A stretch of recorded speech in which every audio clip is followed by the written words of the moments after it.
So Christmas is set to be the season of surprises, and that might just be a fitting description of the reaction which a lot of Nigerians expressed at the news of the order to release two men who had been in DSS custody.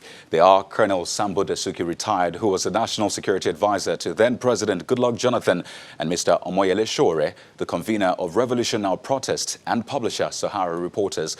Well, Mr. Sowore has been released, while Colonel Sambo Dasuki, retired, is still with the DSS.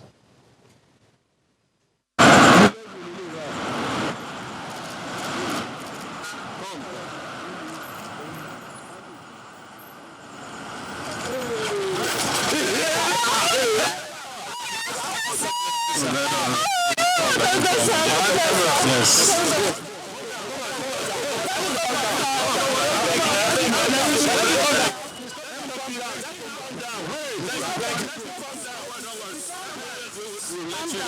We'll let you guys into a time to talk to the media. Okay? Don't worry. The only thing is to thank Nigerians. They made it happen. And they should not relent. Nobody can take the people who are deserving for granted. Merry Christmas to Nigeria.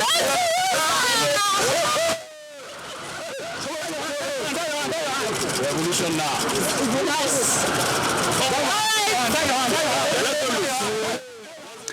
So there you have it. This is still a developing story, and we're following it for the latest updates just for you. So while we keep our eyes on that story, let's take a look at how we got to this point. We have a timeline for you for both men, especially their timeline in custody. So for Colonel Sambo Dasuki, retired, we'll go all the way back to December the 1st, 2015, when he was arrested by the DSS for allegedly stealing $2.1 billion. Fast forward to December the 18th, a court granted him bail to the tune of 250 million naira. On December 21st, the same year, another FCT High Court granted him bail, and 29th of December 2015, he regained his freedom after perfecting the bail conditions.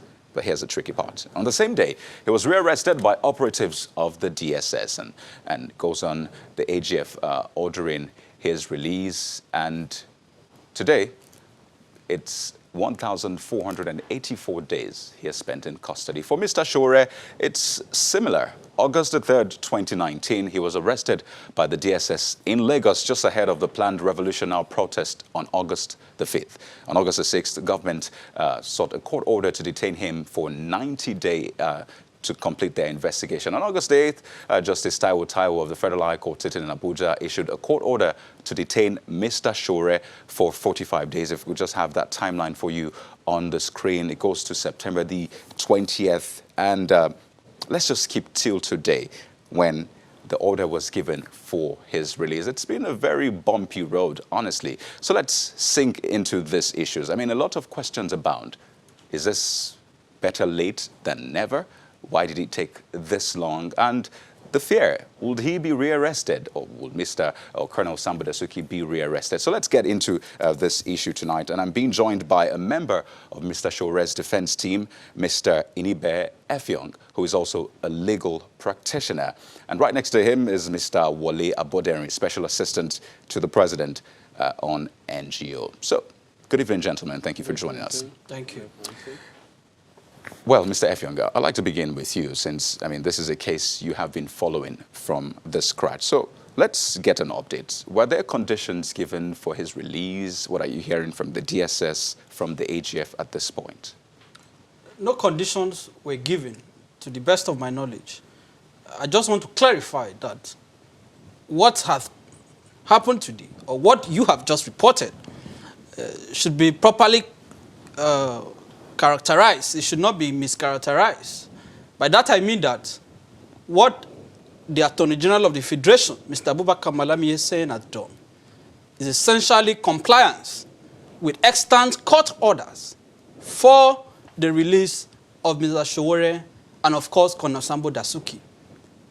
If we say the federal government or the Attorney General ordered his release, that is a bit, one can describe that, permit me to say, as an abuse of language, because the federal government could not have given an order for his release because it's not what the federal government that was keeping him, except we are saying that it's the federal government that ordered the federal government to release him. So I think the proper language is to say that the federal government has now complied with the order of the court, and we are hoping that is being done, absolutely, and not in a pretentious way. And when you say you're hoping that it's being done, are you worried that he might be arrested again?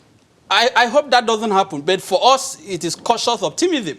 We know what transpired on the 6th of December when he was rearrested shortly after he was released, purportedly on the feet. So we are hoping that this time the government is sincere, the government is committed to complying with the letters and the spirit of the order of the Federal High Court. You know, just before we bring in Mr. Buhari now, the December the 6th, which you talked about, when he was rearrested, reports had it that he was perhaps rearrested because he addressed the press. And in this, the visuals we saw yet again, we saw something of sort. So was that what happened? Was that why he was rearrested, according to what you're getting on that day? And what do you think will be the response to this, to what we just saw now?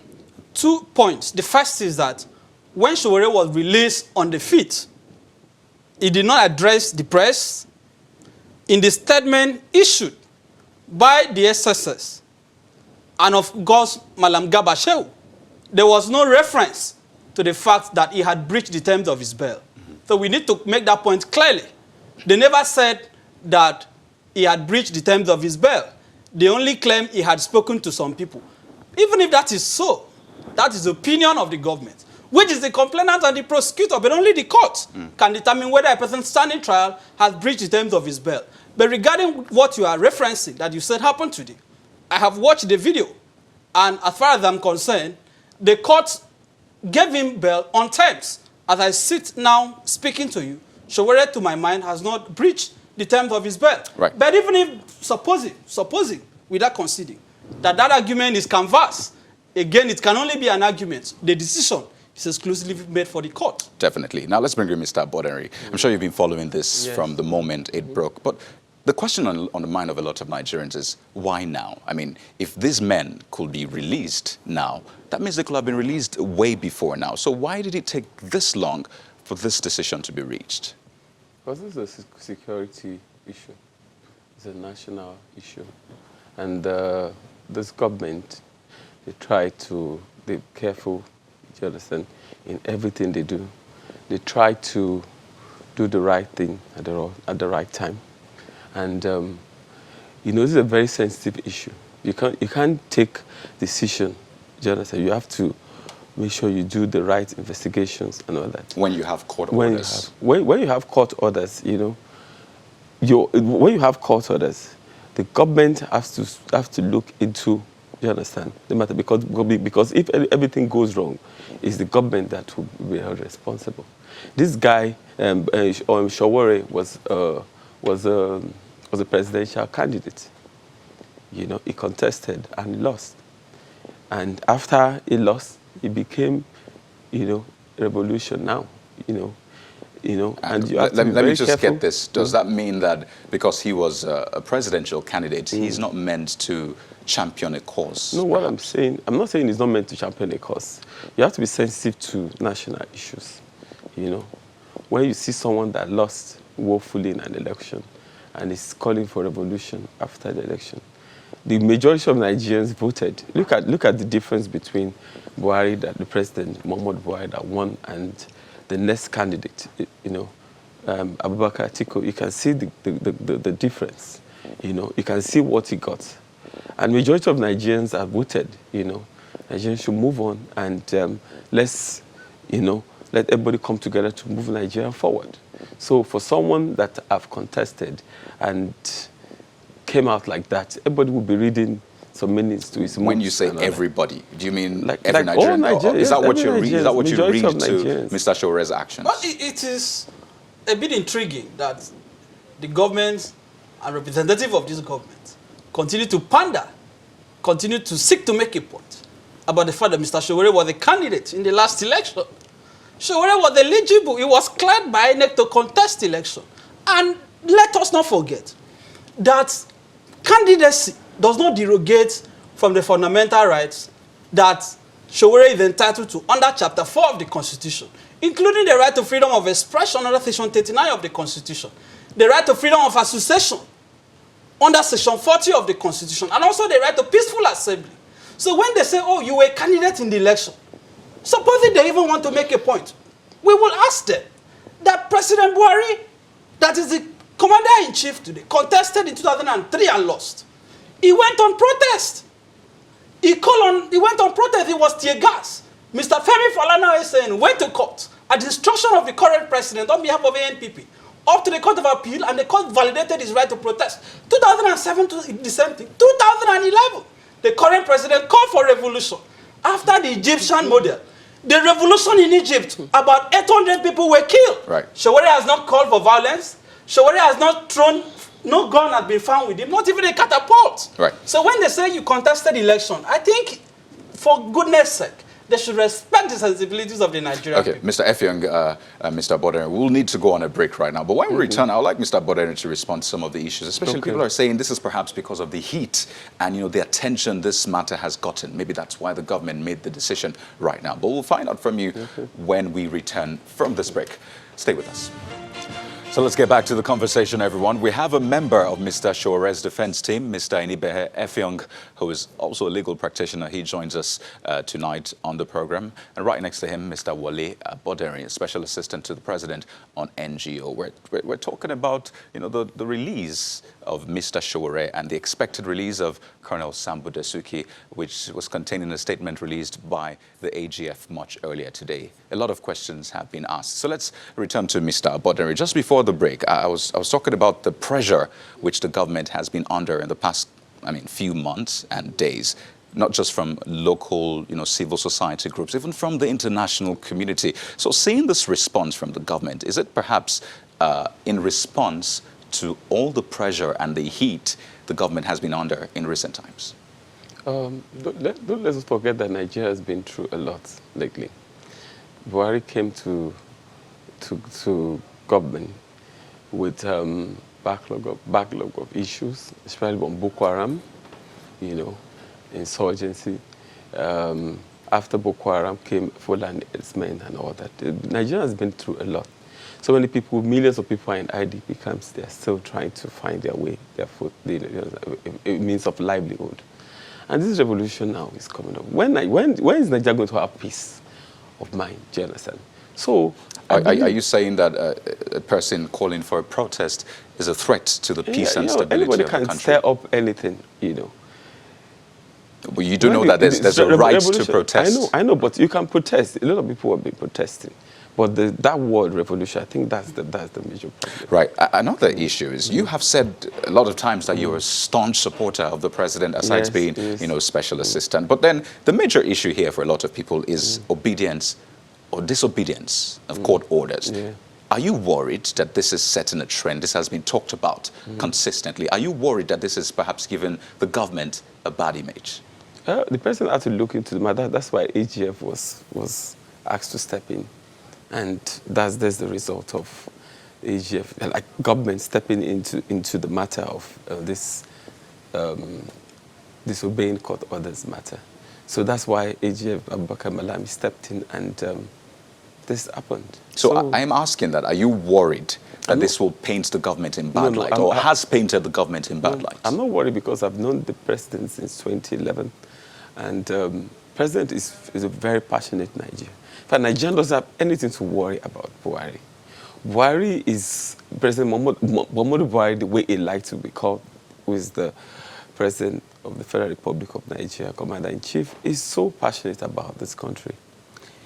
He goes to bed every day thinking about Nigerians, and security, socio-economic, and empowerment, and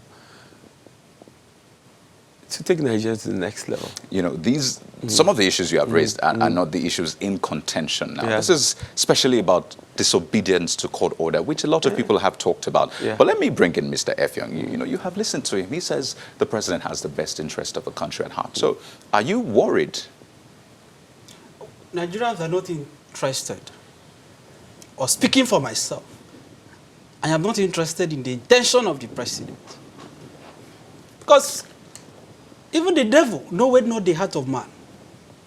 What I am interested in is the actions of the president. And maybe even some of his statements, his words. But if we are to judge his intentions by what he says and by what he does, we should now be having